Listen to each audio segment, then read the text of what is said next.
Y bueno, voy a compartir con ustedes mi punto de vista a través un poquito de la historia de mi trabajo, de cómo lo he ido desarrollando a través del tiempo y cómo llegamos a este tema de la forma a la función, que bueno, pues es ahorita yo creo que es lo más interesante que he estado haciendo, que estoy haciendo por el momento.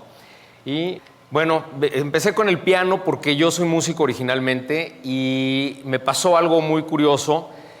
Precisamente entre una tecla y otra me caí, ese soy yo cayéndome. De alguna manera me interesó muchísimo el hecho de que una octava de música, cada vez que se repite la frecuencia, que se duplica, se repite la nota. Eso es algo que desde que tengo 6 años no lo puedo entender. Y eso me llevó a todo un viaje, digamos, a toda una búsqueda y que tiene que ver mucho con la forma. Esta primera forma es precisamente este vórtex, este vértice, de alguna manera vórtice, esta espiral, que yo veo que de alguna manera va de abajo arriba. Y empecé a trabajar, a meterme en el tema de la forma, y la primera forma que me encontré en esta es precisamente el rectángulo. ¿Por qué? Porque el rectángulo, vivimos en una especie como de culto al rectángulo. Esta siguiente foto es precisamente el cine donde estamos. Y como ven, bueno, pues se podría decir que es prácticamente religioso, ¿no? La manera en que vemos el rectángulo tiene mucho que ver el hecho de que es una situación que tiene que ver con la eficiencia. Para todo tenemos rectángulos, para billete, la tele, una mesa, bueno, como ven, los rectángulos nos rodean, ¿no? Entonces yo dije, bueno, voy a tratar a lo mejor un poquito de romper con esta figura, y entonces se trató de empezar a buscar formas para expresar tanto música como arte. Fue una cosa que de la música se fue convirtiendo en arte poco a poco, y fue de alguna manera un poquito escuchar las formas, ¿no? Entenderlas, ir trabajando con diferentes figuras geométricas y tratar de entender su significado, darles un significado y de alguna manera utilizarlo como un medio de expresión. Esto me llevó a todo lo que fue el arte urbano. Esto se hizo en Beijing y es una serie de intervenciones que hice en la ciudad, en donde el tema se llama Holy Randomness, ¿no? El divino azar. Y Einstein dijo que Dios no jugaba a los dados. Y bueno, pues también los grandes se equivocan. Yo creo que estaba completamente equivocado. Yo no creo que no nada más le gusta jugarlos, yo creo que es su pasatiempo favorito. Además de vernos, de reírse de los planes a largo plazo que hacemos, ¿no? Pero de alguna manera el caos es algo que nos lleva a todos. Si no hubiera esta situación caótica, no hay nada. Esto lo hice en el Zócalo de la Ciudad de México y fueron una serie de intervenciones grandes, muy grandes, problemáticas también. Y de alguna manera este es el cubo, pero proyectado, ¿no? Tenemos un cubo achaparrado en la parte de abajo y un cubo alargado en la parte del medio. Xochipilli es el dios del conocimiento de alguna manera para los aztecas. Y bueno, pues esta fue toda una serie de intervenciones donde se trata de revertir el sentido de los dioses aztecas. Esto se lo hice donde se encontró la piedra de Coyolxauhqui, que como la conocemos la conocemos como la diosa de la luna. Pero yo digo, bueno, si el hombre es el sol, ¿por qué la mujer la luna, no? O sea, vivimos en una cultura muy misógena. Y bueno, aquí la estoy proponiendo como galaxia. Entonces fue una cosa muy interesante. Cientos de miles de personas pasaron por ahí y de eso se trata un poquito de decir, bueno, ¿por qué no podemos ver las cosas de una manera un poquito diferente? Esto es una intervención, una serie de piezas que hice para el Festival Cervantino hace unos años, y es precisamente esta entrada al metro, y es un metro que a partir de un sueño que tuve, y es el entrar a lo desconocido, ¿no? Aquí es de alguna manera empezar a entrar pues a ver qué hay atrás, ¿no? Atrás de la cortina. Entonces, estos de alguna manera son las señalizaciones del metro, y todo vino a partir de la forma del portal, que para mí representa precisamente esta frontera entre lo que es adentro, es afuera. Entonces viene este sueño, este personaje, yo le llamo Cosmos precisamente porque pues se trata de entrar, de ver qué es lo que hay adentro, y a partir de esto viene todo un tema que son las líneas de definición, los límenes entre la realidad, la no realidad, qué es una cosa, qué es la otra.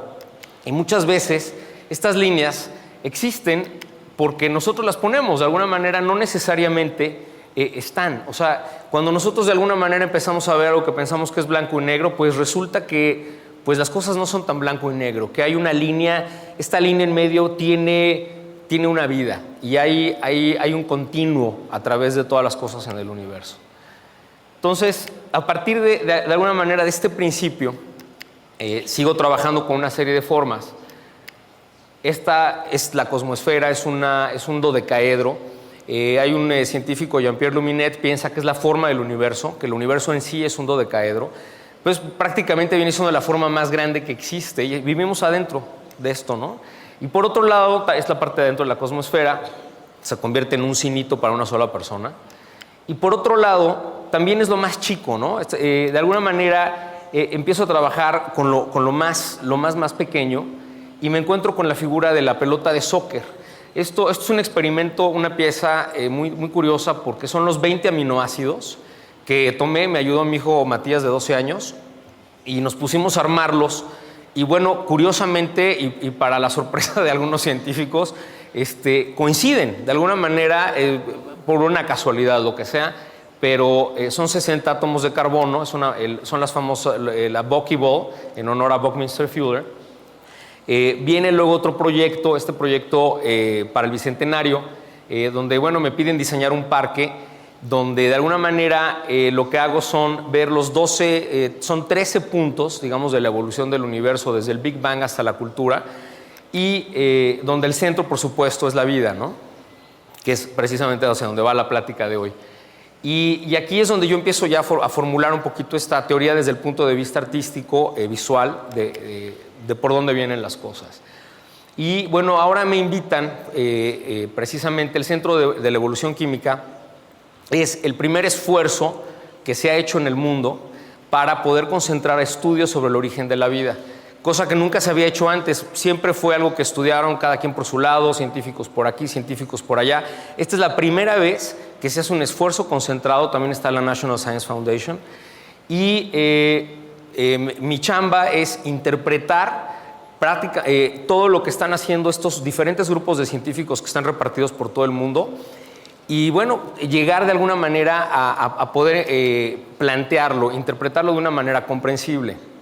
Entonces, a la conclusión que llego es que de alguna manera la forma tiene muchísimo que ver en el tema de la vida.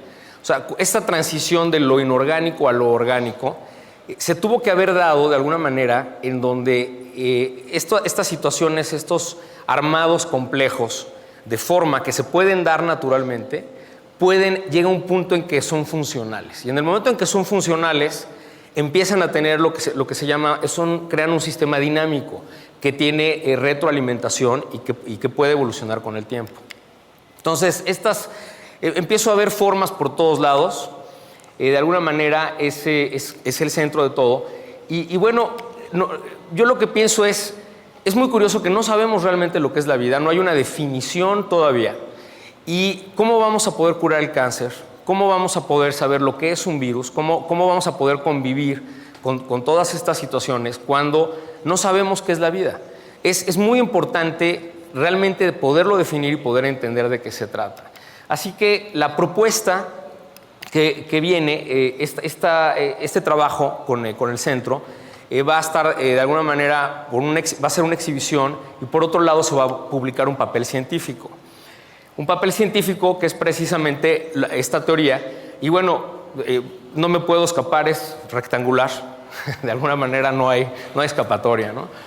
Y bueno, esta es la pieza que muchos aquí conocen, es la pieza que tengo en el Hotel Matilda, que es esta pared de mosaicos que se mueve. Y bueno, hay una cosa muy curiosa, es que si ustedes se fijan en una esquina y en la otra, ¿dónde está el centro? ¿Sí? Este tema de que tenemos que encontrarnos de alguna manera siempre hay un objeto y un sujeto, es muy curioso porque es cambiante, es una situación dinámica. Entonces, de alguna manera, un amigo una vez que vino a ver la pared me dijo, oye, fíjate que lo primero que pensé cuando vi la pared es que la pared estaba viva.